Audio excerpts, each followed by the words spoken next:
can see, we're outside Edgar Thurston's fishing tackle shop, and actually we're waiting for the owner, which is Dave Stewart. Actually, Clive and I have known David for many years now, and we class him as a very personal friend.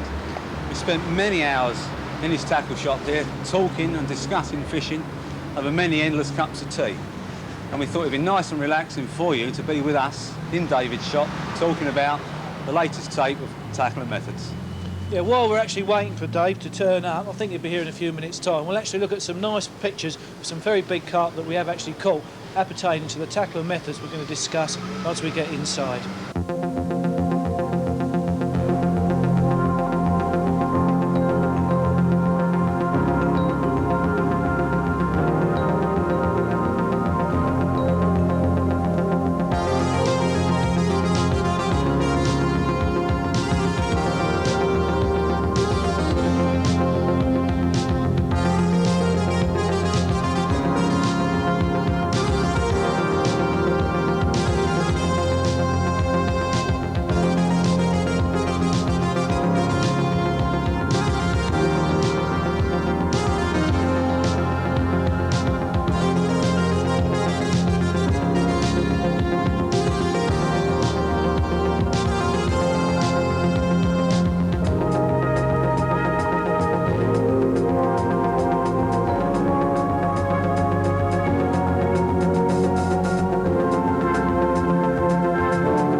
Yes, so I hope you enjoyed those live sequences there that we've just shown you. What we're going to do now, we've got about 5 or 6 minutes of still sequences coming up, and we'll use this period of time to discuss our quarry, obviously the carp, a little bit more in depth and detail, and obviously the places where you can expect to find him in this country.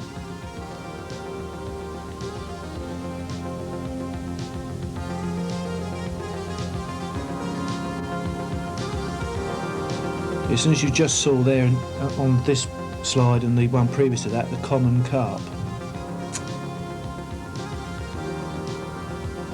Yeah, they are beautiful looking fish, these commons. As Clive said, they're not as common as you may seem, actually. There's not many waters that do hold them, is there, Clive? No, they're very rare, especially when they do get over that 20-pound mark. You've got some waters that hold quite a few sort of lower figured fish, 8 and 9 pound fish, but I think they're more of the wild type strain, aren't they, really? Yes, I think we've noticed over this year, though, we've turned up a lot more commons, haven't we? They seem to be becoming a more yeah, well, they're common now, certainly nice to catch, especially fish of this size, which is just over 25 pounds. They are far more outnumbered by their mirror-type brothers, aren't they? Which we will go into more detail when we see them. As you can see from this particular fish here, it's a long, lean one, as Clive said earlier on, but a nice fish nonetheless. Interesting fish, that, 24 pounds. Very plump fish here that I caught about 3 years ago. 26 pounds, 12 ounces, and I got the young lad to hold it for me while I took this picture. Certainly a beautiful looking fish. And I think this one says everything. It's very rare fish, it's just over 31 pounds. These sort of fish just aren't about anywhere, unfortunately. An absolute rarity. And we come into this section on the mirrors here in total contrast. There's so many of them, isn't there, Malcolm? I mean, a lot of people prefer the commons, but there again, if you think where would we be without the mirror carp, we certainly wouldn't have many carp, would we? We certainly wouldn't. The types of mirrors that are about, though, is incredible, Clive, isn't it? The actual types of strains of mirrors. As we can see on this one, an Italian type fish. And this one here, you can almost call them mirror as well. There are a few scales on it. It's a long, lean Dutch type. I think a word about our quarry, Malcolm, while we're looking at these slides. I mean, they are distributed quite well in the southern part, aren't they, of this country? Yeah, I think we are a little sport for choice, aren't we, on yeah, I think thanks area. to big fishing complexes like Leisure Sport and other big combines that do offer some very, very good fishing for carp anglers. I mean, the Leisure Sport waters are chock-a-block, aren't they, with big carp and other species of all kinds. They certainly are. I think we have to give a big vote of thanks here, actually, to the forethought of these big complexes, because these size of fish that are up in these gravel pits and that, they just don't come about overnight, do they? No. It takes quite a few years for carp and any other specimen fish to grow large, and they sort of don't appear overnight, do they?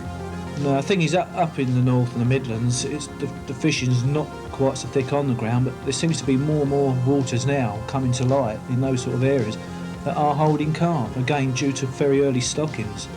Be surprised the amount of waters up that part of the world that people don't realise there are some very large carp in them. And it's not until now they've taken the trouble to try and look for them, but they are coming to light, aren't they?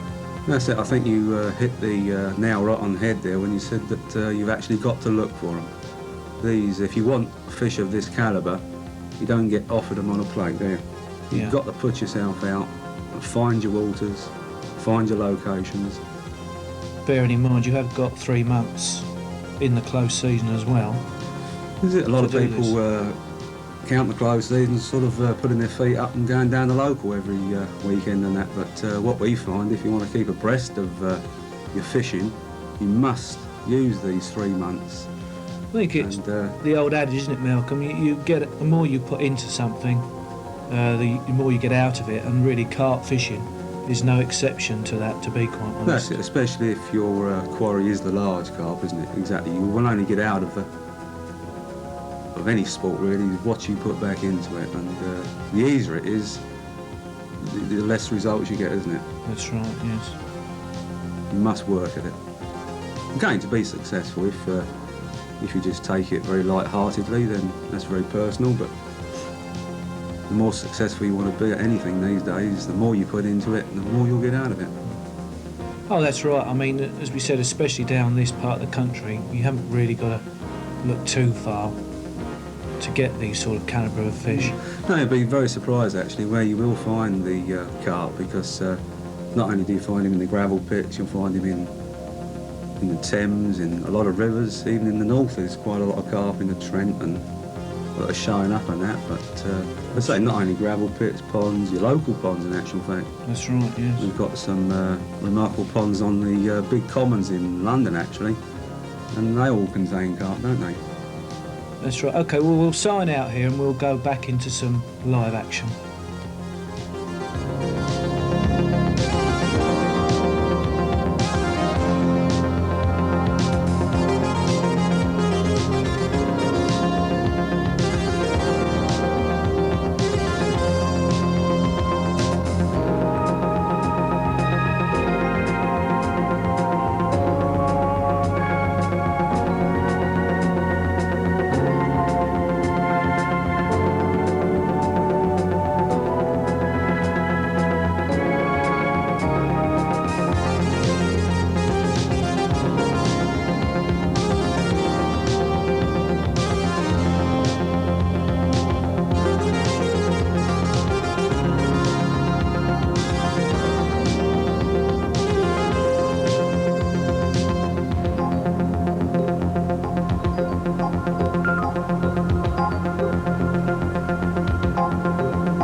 Okay, now that we're actually in the fish and tackle shop, Clive and I are going to start talking about the tackle. And the first section we're going to talk about is the rods. OK, Mel, let's go straight into it then, first and foremost. Yep. The Mark IV cane.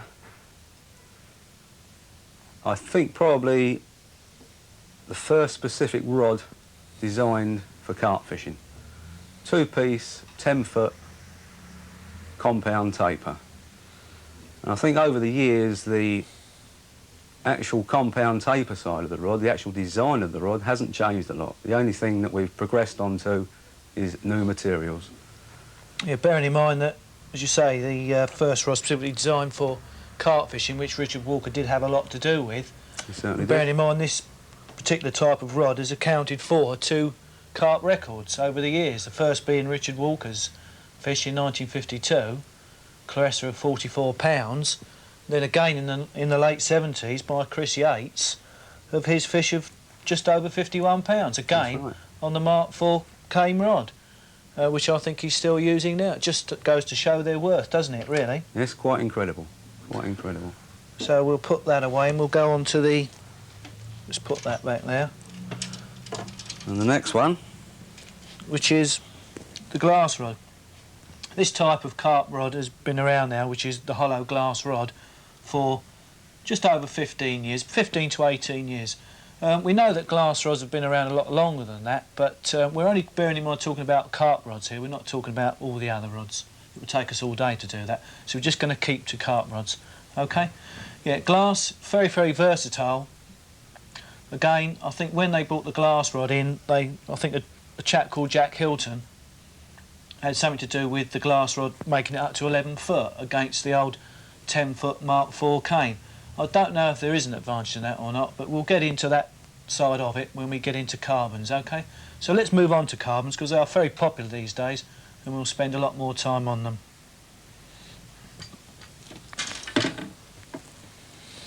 Yep, and this first one here, very much the same as the Mark IV actually, compound taper, 11 foot, that's the only significant difference. Again, in the new material of carbon. This particular one is probably the most versatile one that's on the market, we feel. 11 foot compound taper, virtually do everything that you want for carp fishing, don't you think, Clive? Yeah, it's amazing really, as you say, Malcolm, this sort of basic compound taper, which doesn't really vary from the compound taper of the cane rod. Bear in mind that the problem that people have had is adapting new materials on the present day age to get the same compound as the original cane rod, which is quite amusing, really. Yeah, I think they found that the compound taper rods were so significant in the playing of big carp. As I say, it's very versatile, this compound taper. Yeah, well, let's, if you've got the 12-foot rod there, Malcolm, we'll look at a 12-foot carbon rod. Which in actual fact is a fast taper one now, as we can, if we just show a comparison there between the two there. Yeah. You can actually see it in the butt section there. Yeah, let's say something briefly about the 12-foot rod. I think there's a lot of arguments about 12-foot rods, isn't there, Malcolm, against 11-foot rods, but we feel personally the only real benefit against on the 12-foot rod is when you're playing fish under the bank and you want to keep them from going under the bankside vegetation. I think a 12-foot rod could score in that sense. That's right. It's the only positive thing we found between the 11 and the 12. I think it's much of a fashion more than anything else. Yeah, well, some people say, don't they, about it's a lot easier to cast, but you can cast further with a 12-foot rod. Yeah, again, I think it's basically down to the actual angler, isn't it? Yeah, I think an angler makes a good caster and not the rod itself. And obviously, because there's no room in here to demonstrate that, we'll go outside where Malcolm and myself have done a demonstration on a compound rod and a fast taper rod and see the differences.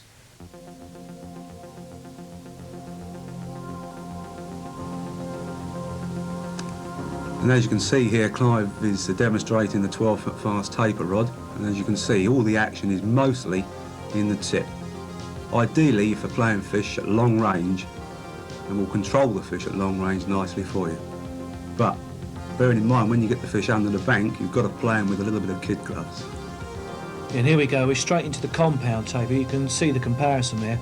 Compound taper rod, a lot more tip action and a lot more progressive action right through the butt. Very forgiving this if you've got big fish lunging under your feet, so to speak. I think especially so for the beginner, Clive, don't you think? Start off with the compound taper rod. Oh yes, without a doubt, yeah. It definitely is far more forgiving. As you can see, we've got a comparison coming up here for you. We've got the fast taper rod, as you can see, underneath. We've got our compound taper rod on the top there. As you can see, just on that tip side, the compound taper rod is starting to move into the butt an awful lot more than what the fast taper rod is. But as Malcolm said, on the fast taper rod, you can give a lot more control on fish a lot further out. On the compound taper rod, there's more control and more forgivingness under the feet. Okay, that's about it really in a nutshell.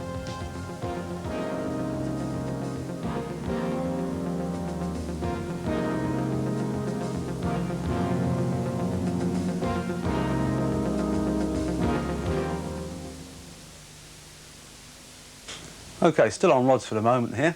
What Clive and I are going to discuss with you now is what we feel the most two important things on the rod other than the rod itself. First of all, the ring and then the fittings. And what we've got on this rod here that Clive's holding is the latest development in the rings. It's a silicon carbide Fuji single-legged ring. If I can come in on the single leg part of it, it's quite interesting because we do call it a single leg ring, but it is in actual fact, there's two legs but they end up as one. They meet into each other. So to save confusion, we'll call that the single leg ring. And you can see on this rod that Malcolm's holding, we've got the ring here, which is a three-legged ring. Now the difference here is the three-legged ring has 2 feet on it. The single-legged ring has the 1 foot on it. And there's a bit of a fad here amongst anglers, fors and against, but we feel the most important factor is bearing in mind that if you're going to pick a blank out and you want to put a three-legged or single on, now the decision to make is, if you're going to put the three-legged type on, you're going to have 2 sets of whippings. So if you end up with, say, 11 rings on your rod, you're going to have 11 more whippings on there. And believe you me, that does, through personal experience, does stiffen the blank up quite a lot. So if you've got a blank and you want it to be that bit stiffer, go for a three-legged ring with the 2 whippings. But if you've got your blank and you want it to sort of keep the same sort of action, go for the single-legged ring with the single foot on it, so you've got the 1 whipping on it. Okay? So next thing, if Malcolm puts that reel on there, we'll go straight into the types of reel fittings. As we can see here, this is the rod that Malcolm's holding. The reel fittings on this are very common, but we feel the main disadvantage on this really is if, basically for long casting, if, you know, no matter how tight you do that up, it will move very easily, and if you're really belting out a bait or whatever, this does actually twist in your hand. We much prefer this type of fitting here. Yeah, the fitting that Clive's got on this rod here is a Fuji screw winch fitting. Very, very popular on today's type of rods. What it is actually fitted to and glued direct to the blank. No way can it move once it's been fitted on there. Very, very positive indeed. Clive and I have used them now for about 2 seasons and we've had no comebacks whatsoever on the fitting at all. And especially when you want to fix that reel solid on the rod for your long-range fishing. Yeah, next thing we're going to speak about now is the fixed spool reel. I say fixed spool reel because it is the most practical type of reel to use in carp fishing. We can talk all day long about the fors and against of different manufactured fixed spool reels, but let's go through what myself and Malcolm feel are the most important factors as to reel maintenance, which is more important than anything else. First thing would be obviously the clutch. The reel's got to have a nice smooth clutch on it. If it's very jerky and unsatisfactory, you could rip hooks out of fish at very short range. So try and have, you know, if you're going to buy a reel, look at a reel you think's got a nice smooth clutch to it. Also, on some models like this particular one, you've got a roller in here which rotates as the line goes across it.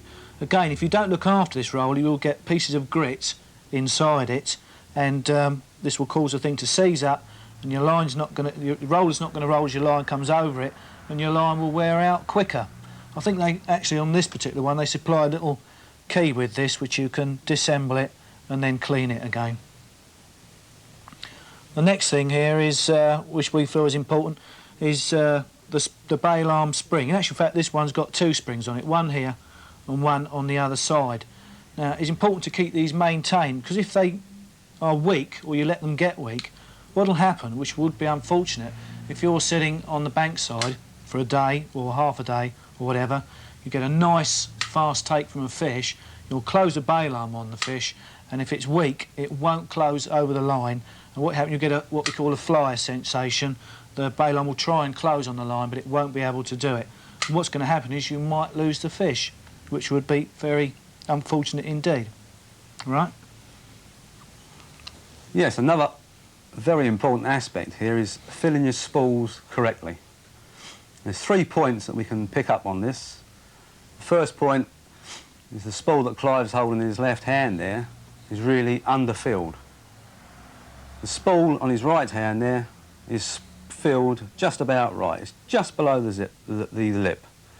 The third point is overfilling the spools. So go back to the first one again.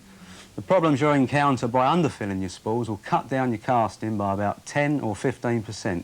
And what actually happens, as the line is coming off the lip, it starts feathering and starts dragging over the lip, causing friction and slowing everything down. Now, the one that's correctly filled in Clive's right hand here, you won't get any problems with the feathering that you'll get with the one that's underfilled. But also remember that if you overfill the spool, the problems you're going to get again are bird's nests, especially when you're fishing at short range with overfilled spools. So don't forget the 3 points: underfilled, overfilled, and the most important one, get it correctly filled. Okay, and so on to indicators, or bobbins as they're quite commonly known. As you can see from what Clive's got in his hand there, for those of us who have been carp fishing for quite a while now, I think you'll recognise it quite easily, just with the addition of the isotope in the bottom. They're still used now quite a bit, the old bottle top. Clive and I packed up using them about 2 years ago and progressed onto this little idea of ours here. It's, in actual fact, it's a isotope of about 750 microlamberts in strength. It can be very easily seen at night, incorporating the 2 rings here which run up and down a stainless steel needle. And I think the easiest way to explain or show this to you is to go back out onto the lakeside and have a look at a practical demonstration that we've done for you. Yes. As you can see there quickly, the rod mat there, which is quite a useful thing. If you use a rod mat and make your holes in it first of all for your needles, then you'll get them right every time. Quick word here actually on line clips. We sometimes use them, we sometimes don't use them. If it's a very gusty day like today, you get a lot of drag and undertow on the lake, and it's best to clip your lines up, otherwise your bobbins will be going up and down the needle all day long. And there we are, there's the easy application of the isotope bobbin there that we use. Just bring the line over the stainless steel needle, clip the bobbin down, bring the bobbin down to the required depth you want it on the needle. Don't forget to open the bail arm, a very valid point there. It's quite an efficient system, this, to be quite honest. When you strike, the bobbin doesn't usually fly off anywhere, it just, the top eye comes off and it falls to the bottom of the stainless steel ring. And so Clive and I have used it now for a couple of seasons, and we find it almost 100% foolproof.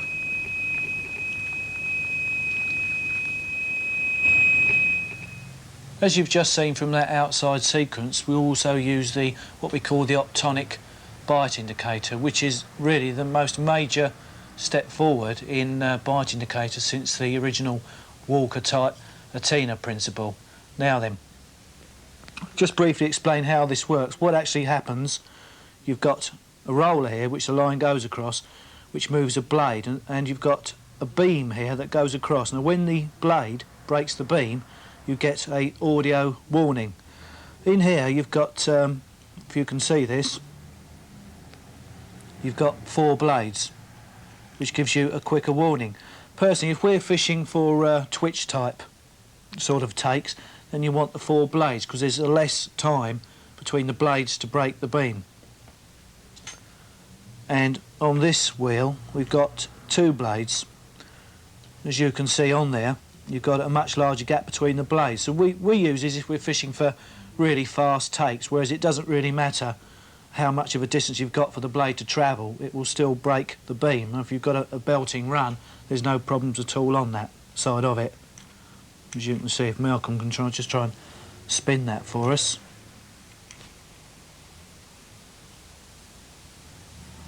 Okay, and next we'll get into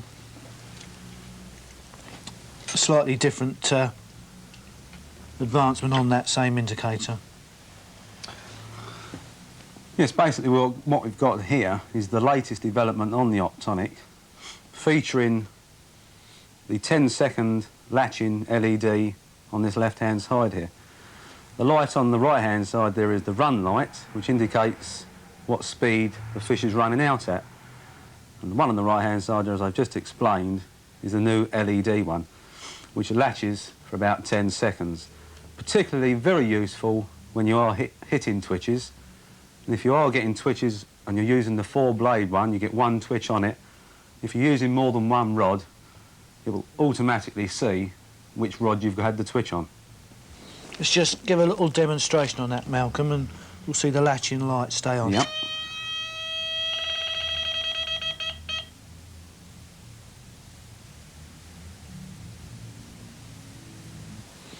Well, that's the optonic and the indicators finished with. Obviously, after that, we're hoping to have a nice big fish swirling at our feet, ready to land. So obviously what we want for that is a nice sized landing net.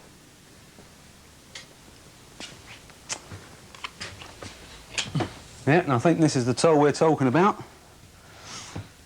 These ones that, this particular one we've got here, Clive and I have had for about 8 years now. Had no troubles with them whatsoever. And were specifically made by Len Arbery for us, who's an engineer, as you can see. They're quite intricate. Throat, spreader, distribution block, and the screw, onto the brass sides there, onto the glass arms, with the thong at the top. I think on this particular net, Malcolm, obviously in those days we were a bit over precautious really, because it would really, you'd have to land a tank in that before the thing would break on you, wouldn't you? I think you could get a tank in there, Clive, yeah. And most of the nets these days have just got the spreader block that the 2 glass arms fit into, which is more than adequate really. And all the nets now are all based on the principle you've just got the block itself and the 2 arms go straight into it. That's right. I think what Len did actually do on this one, like going back many years to the Walker era, I think this was an actual copy of the one that Richard Walker initially made, isn't it? It's based on the James... Especially this part here. Yeah. I think Len just put his own refinements in. Obviously it was made up of a lot different material. But nevertheless, a nice piece of engineering, don't you think? Yeah. Something to be proud to own, I think. If we just have a word on nets, to some people that, or to novices, it might look a little bit large, but it's better to have a net that's slightly larger than slightly too small, which would give you a problem in the fact you would have a nice fish of a lifetime coming over the net and you couldn't get him in there. This net is just over about 43, 44 inches, but ideally anything around the 38 to 42 inch mark should cover it nicely.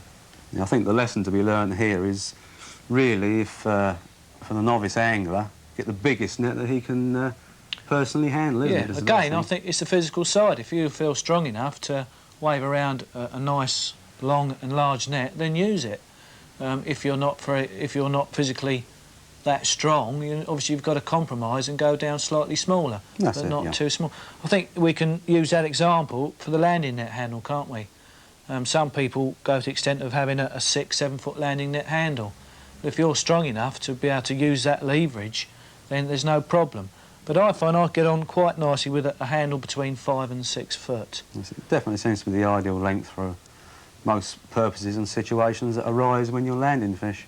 Yeah, I would say that you would have the handle as long as what you could get away with it. Certainly, yeah, definitely. If we go on to meshes,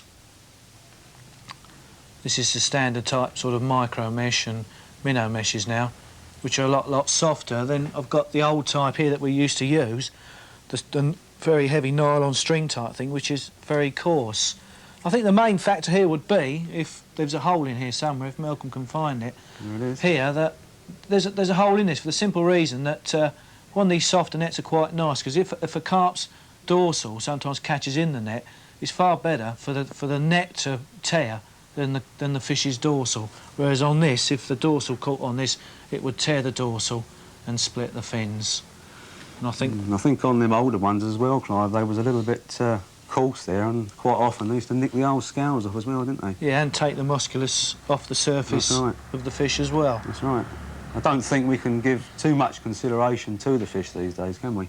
No. As I say, I'd like to return all the fish as they come out. I think everybody would agree with that. Yeah, if we can just go back to the depth of the mesh again, quite important this actually, when you're actually when you land fish to gather them, it makes it a lot easier if you've got the depth there to handle them. Let's just, don't let me tell you it, let's just go back to some live action and you can see what I mean on this.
There's no prizes for guessing what the next thing is we're going to talk about there, as you clearly saw by those sequences, which is scales.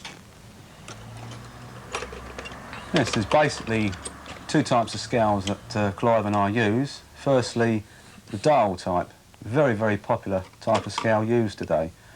The only unfortunate thing with it, though, it's rather unstable, especially when you're trying to weigh the fish yourself. As you can see there from the demonstration that Clive's given you, it jumps about from 2 to 3 pound or a pound difference every time. Not very accurate, especially when using it yourself. The one we... Just come in on that, Malcolm, I think. The thing is, as well, on it, is it's OK for the smaller fish, isn't it, really? But it's when you get into very high-figured fish that your problems arise, really. Yeah, so if you're hoping to catch big fish, obviously a set of scales appertaining to the size of fish that you're hoping to catch is best carried with you. And the ones we find the most accurate are these ones. The tubular type. Divisions are in the 8-ounce divisions, these ones here, but when you're weighing fish of quite a large size, ounces I don't think really come into it, and they are very, very accurate. And what we found, the easiest way to weigh fish, especially large fish, and again, if you're there by yourself, is if you can remember back on the outside shots that we just done, where I was actually weighing the fish in a tree. All you've virtually got to do is get some stout cord and tie your scales to an adequate branch and hang the fish in there. You'll find that by doing this, the whole set of scales is very, very stable, and you can get an absolute spot-on reading. Unfortunately, Malcolm, you've got to have a tree handy at the time, haven't That's you? right, it's no good if you're fishing on a reservoir, unfortunately. Which is, yeah.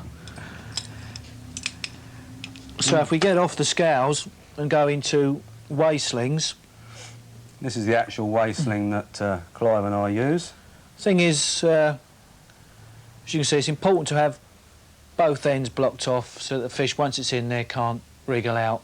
There's a lot of very good weigh slings again on the market, isn't there, Malcolm, really? I think there's quite a few about, yeah. The main thing is, really, is if you're going to weigh a fish, always wet it first, moisten it, because this is very dry and it will definitely take the musculus straight off the fish itself. So what you want to do is wet this first, put your fish in it and then weigh it. And let's just say something on that. The best thing to do, a lot of people put the mesh itself on the scales first to take the weight of that off the fish at the end. But the best thing to do, really, is put your fish in there, put it on the scales and weigh it, and then put your fish back.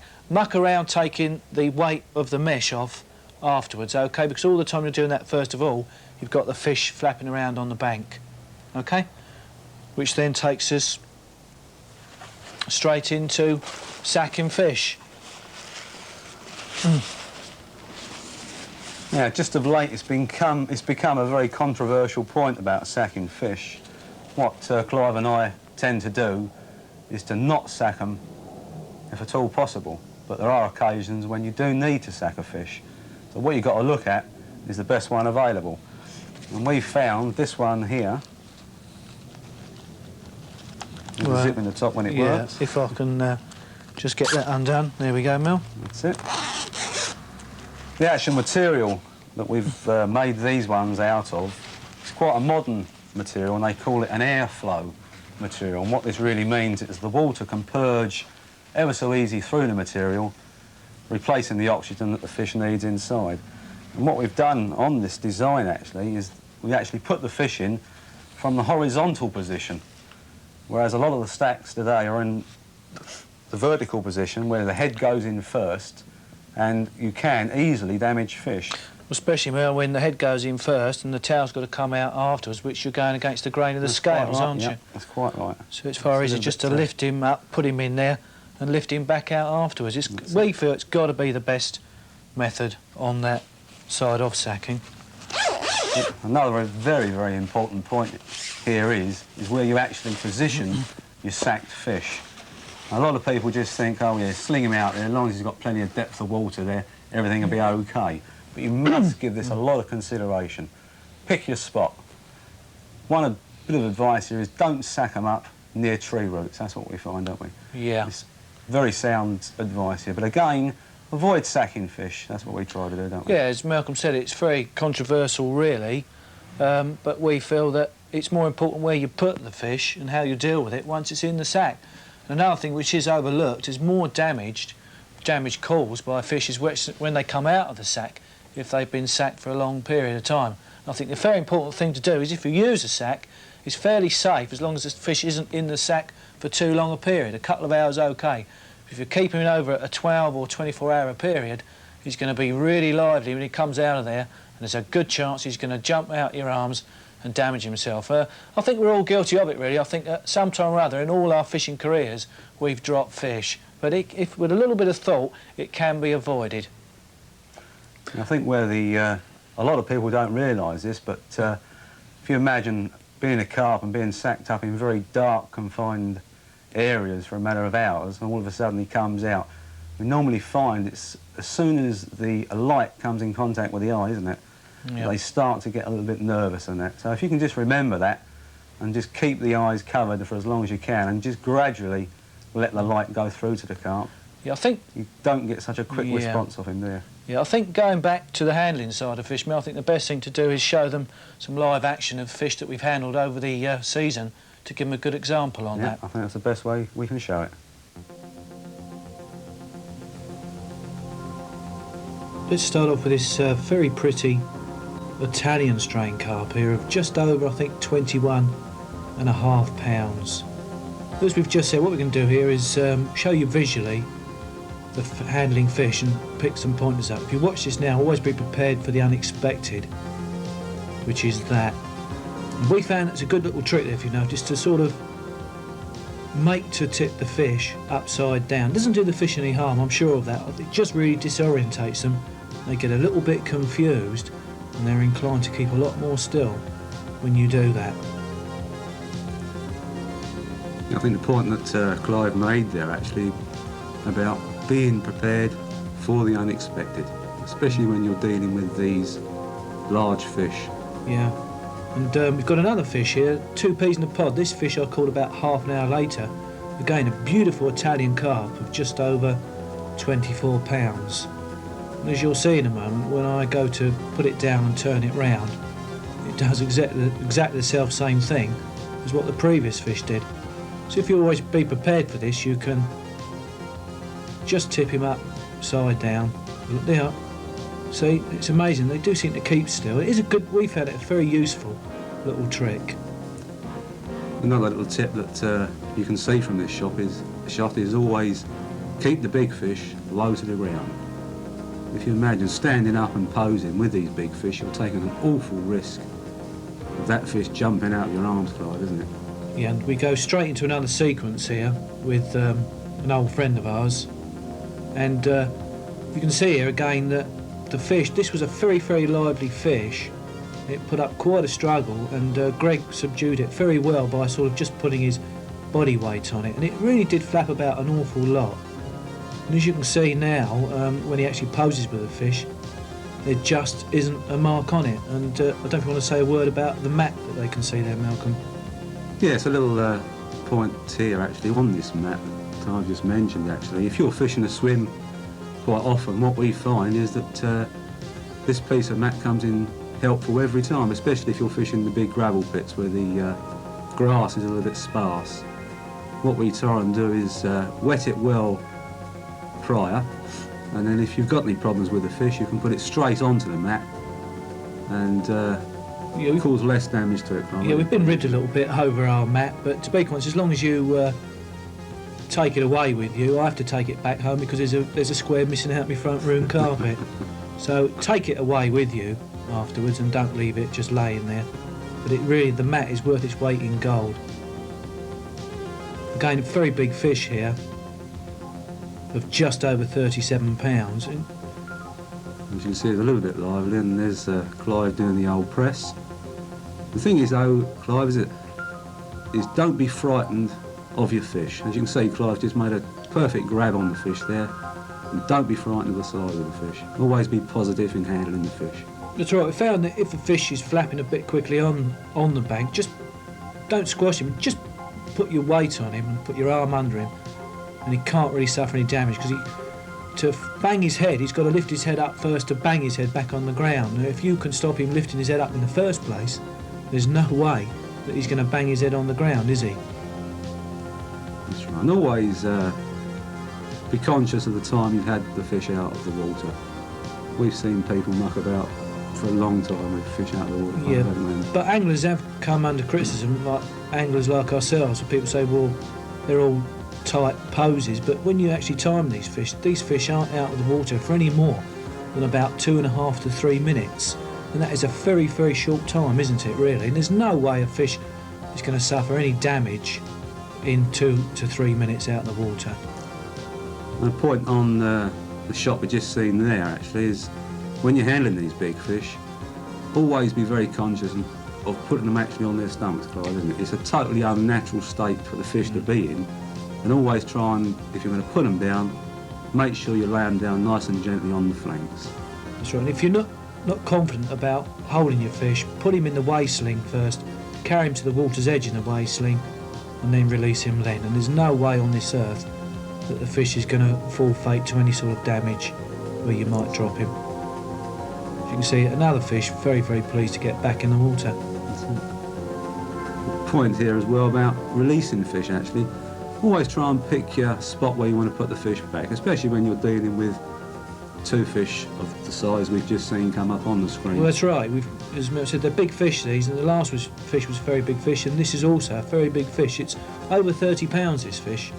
Again, as you can see, if you're not confident in handling a fish like that by putting him back to the water's edge, put him in the weigh sling, walk no across. fear of dropping him at all, is there? That's right. It can't suffer any damage whatsoever on this. Always try and give the fish the utmost concern about handling, putting him back. Yeah, well, what we'll do now anyways, we hope you've enjoyed this tape, and we do hope again that you really have learnt something by what we've gone through on this particular tape. Anyway, see you again.